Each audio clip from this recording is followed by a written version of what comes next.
The SavvyDox Reader for iPad is a key component of the SavvyDox content distribution suite. As a busy stakeholder, the reader ensures that you can always be kept up to date and provide feedback on the most important documents for your business, all with virtually no effort on your part. Let's take a look. The opening screen you see here is the SavvyDox login screen. You'll be given a set of credentials either from a system administrator or by email invitation from the SavvyDox system. In this case, I'm going to play the role of a board member who sits on an audit committee for a company. So I enter my username, password, and the server name that I need to connect to, and tap Login. The first thing you see are the document collections. These are really a high-level grouping of the documents in your system that you can organize as you see fit. By default, the system provides you with all received documents, and if you've published documents yourself, all published documents. But you can create your own. And in this case, I've created one called My Favorites, and we'll use that for the demonstration. So if I tap on My Favorites, I'm immediately brought to a high-level collection view. This allows me to see at a glance which documents I'll be most interested in having a look at. Let's talk a little bit about what some of the indicators mean. The top left, the green check mark indicates the document is up to date and I'm connected to the server, so I know everything is all there. The badges themselves, the ovals shown in the top right if you like, have different meanings. The first one that you see here with the blue 10, this indicates that there are 10 changes in the most recent version of this Audit of Accounts Receivable document. And I haven't looked at it yet, that's why it's blue. On the right-hand side with the Jobs Act, there are 3 changes in the most recent version of the document, but I've already taken a look at that, so I don't need to focus attention on that right now. The last one is a brand new travel policy document that has been published out. It's the very first version of it, and I haven't taken a look at that yet either. But for the purpose of this, because I'm on the audit committee, I want to see what's been happening. So I tap on the Audit of Accounts Receivable document to open that up. There's a couple things that I want to point out to orient you to the interface here. In the bottom right, you can see where I've tapped here. This is the high-level toolbars here. There are 3 main tools in the reader system. The first is a changes tool that'll tell you what's changed since you last looked at it. The next one is the annotations tool that allows you to put highlights and notes on the document. And the third is a search tool that allows you to do text searching throughout the document if you need to try to find something. So for the purpose of this, because I want to see what's happened since the last time I had a look at it, let's have a look at some of the other indicators along the bottom. First, it says there's 10 changes, matching the indicator on the badge. The next piece along here says the delta 3 or the compare with 3 or changes since 3 indicator means that these changes are relevant to version 3 of the document. And you can see in the top that it's version 4 right now that we're looking at. However, I know that I've been away for a while, so this may not be the most recent thing that I'm taking a look at.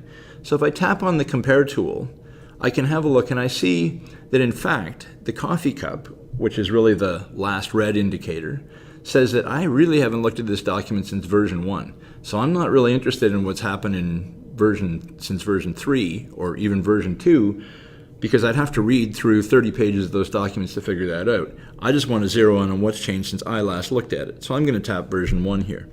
And you can see that instead of 10 changes, there are in fact 30 changes. Now, let's have a look at the different ways that you can get to the changes of most interest. The first is on the far right, I'll tap the thumbnails view. And this will give you a high-level indication along with the number of changes by page to give you a sense of the hot spots of changes within the document. The other way to look at it is with what we call the strips view.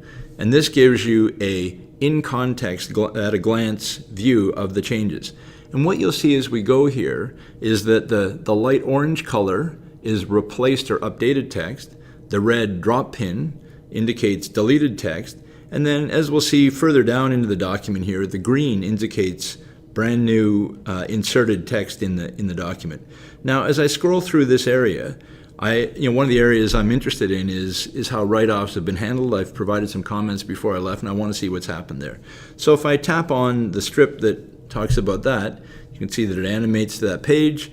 reminds me that this is actually new inserted content, and so I can do that and then flip ahead, and I can see that there are already some notes on the document here. The red drop pin indicates deleted text, and so if I tap on that, this will tell me the text that's in fact been removed. So I can see this section's been removed. So we said the yellow or light orange indicates replace text, but I'm particularly concerned because I really didn't want this section to be deleted. So now what I can do is I can provide some feedback to the author. So I'm going to shift over and use the annotations tool. So if I tap on that, we can see there's 6 annotations in the document, and I'll come back to those in a minute.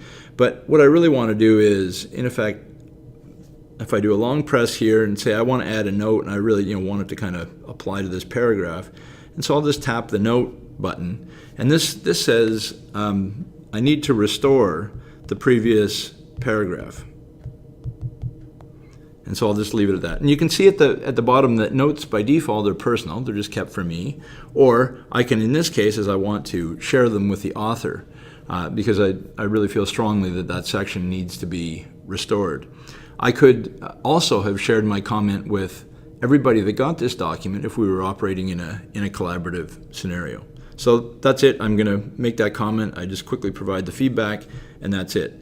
But just before I leave, I just want to see what else has been going on and what other comments people have made. So in this case, I'll tap on my thumbnail view again, and I'll go to the place that seems to have the most comments, which says 3 annotations. And if I tap on that, I can see that at the executive summary, there have been 3 group members make different comments. And so if I, for example, tap on the last one, this is now board member 3 that says he's okay with the summary.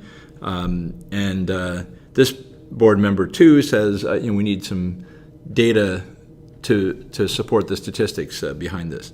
So, and that's it. I've now done this document. I can move back.